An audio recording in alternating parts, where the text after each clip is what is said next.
Hey everyone, thanks for joining me on today's, I guess you can call it a walk around. It's at our new project here in Jacksonville, and I'm just going to be talking to you today about a few things in life that are, they're just built to last.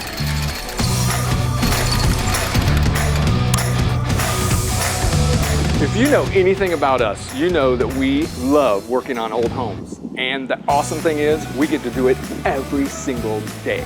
If you've ever driven around a historic district, you know what makes it cool.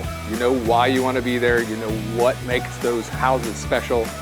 And it's sometimes not something that you can put your finger on. It's a lot of different things. It's the little things, like cedar shake, like the mixture of brick and maybe say different types of siding all on one house. It's like the 6-inch inset windows, the big thick window trim. It just takes you back to when things were built just a little differently. Maintaining one of these houses is not cheap, but also when you go down the road and buy one, what's even more expensive is getting into the home and not knowing how much it's going to be to repair one of these. So follow me. We're going to learn a couple things, put some things in those head cells of yours today. Follow me.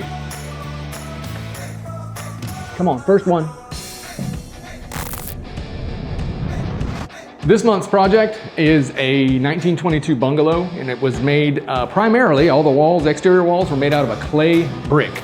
And they were a honeycomb, and you got a good example of what it looks like here, how it's put together. Plaster put directly on the outside or in the inside walls, so it's really easy to do electric, not. And the outside is a perfectly preserved plaster. I'm really surprised at how good a shape the plaster is in. Homes built in the beginning of the last century, like the first 50 years, they used stucco with Portland cement. And honestly, when you get into a home like that, with the stucco done with the cement and the traditional ways, it can go both ways. It can go way off a cliff and you don't know what you're getting into, or it'll be in great shape like this one. So, you just got to be knowledgeable about what you're coming into. So those pesky repairs or the things you don't know about don't show up later. Now, over the past, I'd say 12 years, we've had the pleasure of being in a lot of like the people's homes that walk around our jobs and that come by and see us. And over the years, we've learned a thing or two about what to look for as far as pitfalls and positives in purchasing an old home. So let me give you a little advice today and explain kind of the process, what we went through when we purchased this big guy. First thing, location, location, location. Second thing, never buy the biggest house on the block. In every neighborhood, there is an average per square foot price for the homes in your neighborhood. You can find that out by doing what they call a CMA, or a comparative market analysis. There's a sweet spot. The demand in our area is for homes under $400,000. So we're not going to buy a home that we have to sell for over $400,000. When we find a house we're interested in, we do a walk around and see how much the renovations are going to cost.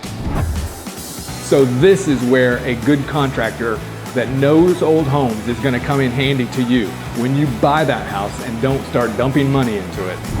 So my suggestion would start with the biggest stuff first. What's above us, the roof, and what's below us, the foundation.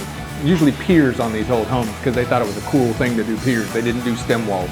So those always need repair first. Then go to your electrical, your plumbing, and then the stuff that starts making it look pretty. But I would definitely start with the big ones first.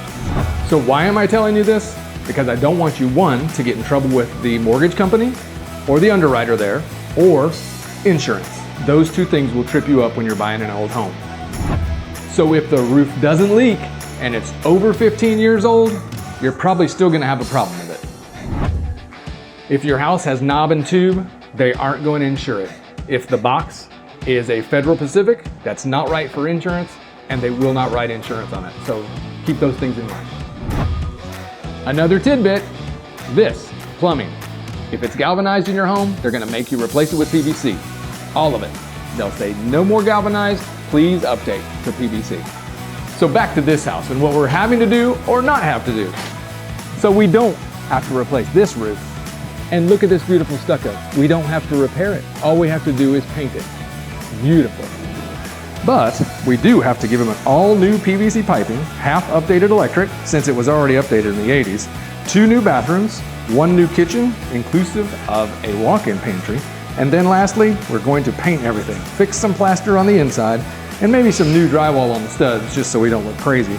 But I think it's all gonna come back with some beautiful original flooring too, which has a nice cherry band in the flooring. And just like that,